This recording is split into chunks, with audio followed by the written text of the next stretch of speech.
Hello students.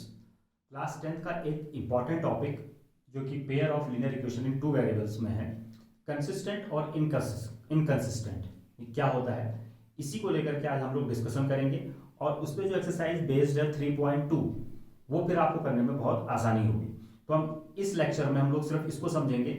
आपकी book में एक टेबल बनी हुई है पेज नंबर 51 पर, वो ये टेबल बनी हुई है। इसी टेबल को मैं एक्सप्लेन करने जा रहा हूँ कि ये टेबल क्या है। और ये टेबल अगर आपको समझ में आ जाती है तो आपको 3.2 पूरी की पूरी समझ में आ जाती है और वेरी इंपॉर्टेंट। सो स्टार्ट करते हैं कि ये क्या चीज़ है और कैसे हम लोग को करना है। हमारे पास आपको देखो कि तीन पेयर दिए हुए हैं क्वेश्चन नंबर वन पे। क्वेश्चन नंबर नहीं, point number one, point number two, point number three. एक पेयर ये दिया है, एक पेयर ये दिया है, एक पेयर ये दिया है। हमें पता लगाना है कि क्या इनका कोई सोल्यूशन होगा या नहीं होगा।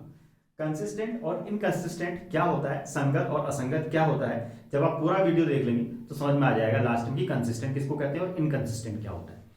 हमारे पास ये लाइन का इक्वेशन है।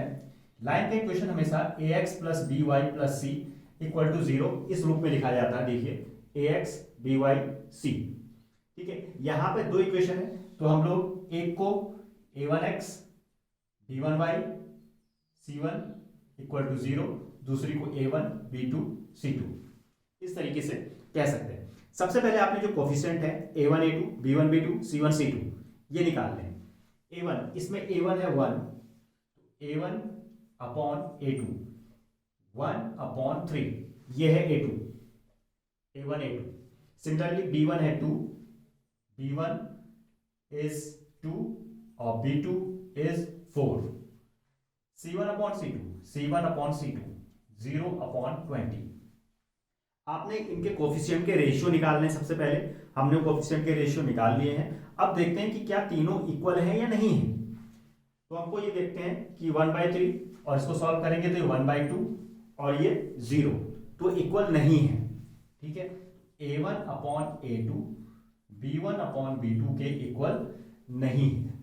पहली चीज इसमें ये दिखाई दी। अभी आगे क्या होगा उसको बाद में, पहले नीचे की ओर सब ऐसे रेशियो निकाल करके चेक कर लेते हैं।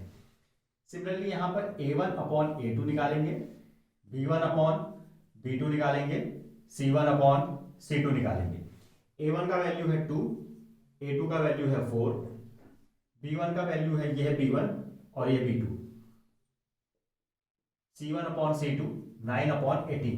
तो हम ये ऑब्जर्व करते हैं इसका वैल्यू कैंसिल होकर के 1 अपॉन 2, 1 अपॉन 2, 1 अपॉन 2, तो इसमें तीनों आपस में इक्वल आ रहे हैं। ये इस तरीके से तीनों आपस में इक्वल आ रहे हैं। सिमिलरली इसको भी चेक करते हैं। a1 अपॉन a2 यानी इसका a1 है 1 अपॉन 2, b1 अपॉन b2 यानी कि 2 अपॉन 4, यानी कि ये भी है 1 upon 2, c1 upon c2 4 upon 12। तो हमने क्या ऑब्जर्व किया कि a1 अपॉन a2 और b1 अपॉन b2 तो इक्वल है, लेकिन c1 अपॉन c2 इक्वल नहीं है। तो ये तीनों कंडीशन बहुत इंपॉर्टेंट है। अब हमें ये पता लगाएंगे, ये तीनों कंडीशन ही पता लगाएंगी कि वाकई में इसका सॉल्यूशन होगा या नहीं होगा। जब आप ग्राफ प्लॉट करोगे इसका तो कैसा आएगा, जब इन तीनों का आप ग्राफ प्लॉट करेंगे, तीनों का ग्राफ प्लॉट करेंगे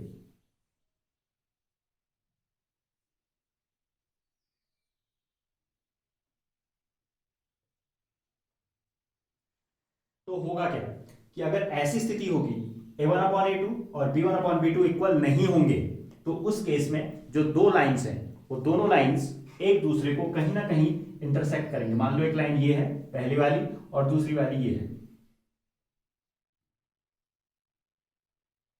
होगी कुछ इस तरीके से। तो ये एक दूसरे को इंटरसेक्ट कर रही हैं, एक दूसरे को प्रतिच्छेद कर रही हैं, ठीक है। तो ये कंडीशन होगी इंटरसेक्टिंग लाइन की।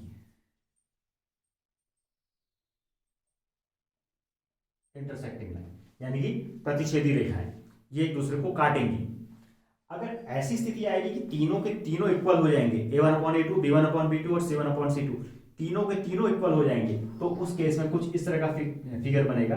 लाइन ऐसे भी कैसे भी हो सकती है। एक लाइन ये है, दूसरी लाइन होगी वो भी बिल्कुल ऐसी ही होगी,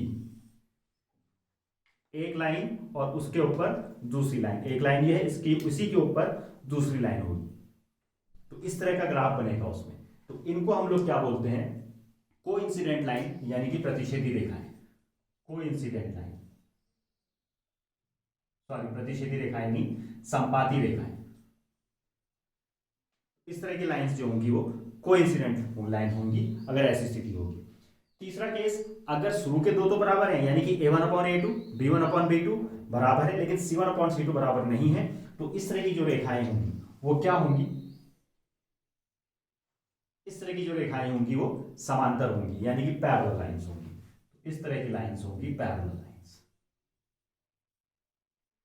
तो ये इंपॉर्टेंट चीज थी।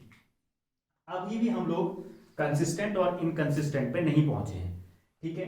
चलिए, इंटरसेक्टिंग लाइन, ये तो पता चल गया कि a1/a2 b1/b2 के इक्वल नहीं तो इंटरसेक्टिंग होगी, तीनों इक्वल हैं तो कोइंसिडेंट होगी, और अगर दो इक्वल हैं शुरू के दो इक्वल का मतलब ये और ये नहीं, ये दोनों सिर्फ a1/a2 b1/b2, ऐसा नहीं कि c1/c2 इक्वल है लेकिन ये दोनों आपस में इक्वल नहीं है, ऐसा नहीं होगा। यही बिल्कुल एग्जैक्ट ऐसा, a1/a2 b1/b2 इक्वल होने चाहिए, c1/c2 इक्वल नहीं होने चाहिए, तो पैरेलल लाइन बनेगी, ठीक। तो इस केस में जो ये वाला केस है इंटरसेक्टिंग, इसका यूनिक सॉल्यूशन होगा, यूनिक सॉल्यूशन, यानी कि सिर्फ और सिर्फ एक हल होगा, एक हल, क्योंकि एक ही बिंदु पे कट रहा है। इसी से मिलता जुलता कल एक हमने क्वेश्चन किया था कि इसमें लाइन इंटरसेक्ट करती थी, ग्राफिकल मेथड से किया था ना, इसका आंसर 3,5 आ रहा था, तो एक ही हल होगा उसका।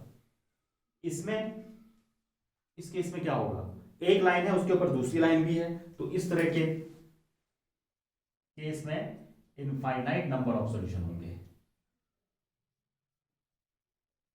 अनेक हल आप कह सकते हैं, अनेक हल होंगे, क्योंकि हर किसी कहीं ना कहीं एक लाइन दूसरी लाइन के ऊपर है, इस वजह से इसके अनेक हल होंगे, इनफाइनाइट नंबर ऑफ सॉल्यूशंस होंगे। इस केस में ये रेखा इस रेखा को काट ही नहीं रही है, तो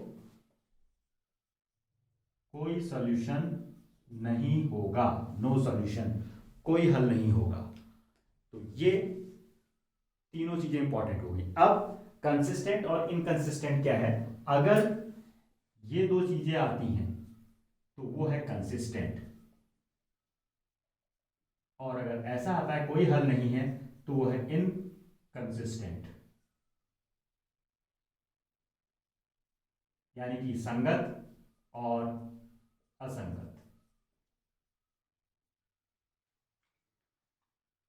तो स्टूडेंट्स, ये ग्राफ या ये टेबल, ग्राफ तो नहीं कहेंगे, टेबल जो है आपकी वो बहुत इंपॉर्टेंट है एक्सरसाइज 3.2 के लिए। अगर आपको ये टेबल समझ में आ जाती है तो एक्सरसाइज 3.2 बहुत ईजी है। आप इस टेबल को रिवाइज कीजिए, देखिए, 2-3 बार देखेंगे तो समझ में आ जाएगी, और साथ ही साथ इस टेबल को समझने के बाद एक्सरसाइज 3.2 आप स्टार्ट कीजिए, और मुझे विश्वास है कि आप उसमें जो क्वेश्चंस हैं इससे मिलते जुलते वर्ड प्रॉब्लम को छोड़ करके उन क्वेश्चंस को आप कर सकते हैं। मेरा जो नेक्स्ट वीडियो होगा उसमें मैं आपको दूसरा मेथड, पहला मेथड हम लोगों ने ग्राफिकल मेथड पढ़ा था, उसके बाद जो दूसरा मेथड है सब्स्टिट्यूशन मेथड यानी कि प्रतिस्थापन विधि है, उस पर बेस्ड कुछ क्वेश्चंस बताऊंगा और उसको समझाऊंगा कि प्रतिस्थापन विधि क्या होती है। तब तक आप लोग नोट कीजिए। Thank you so much.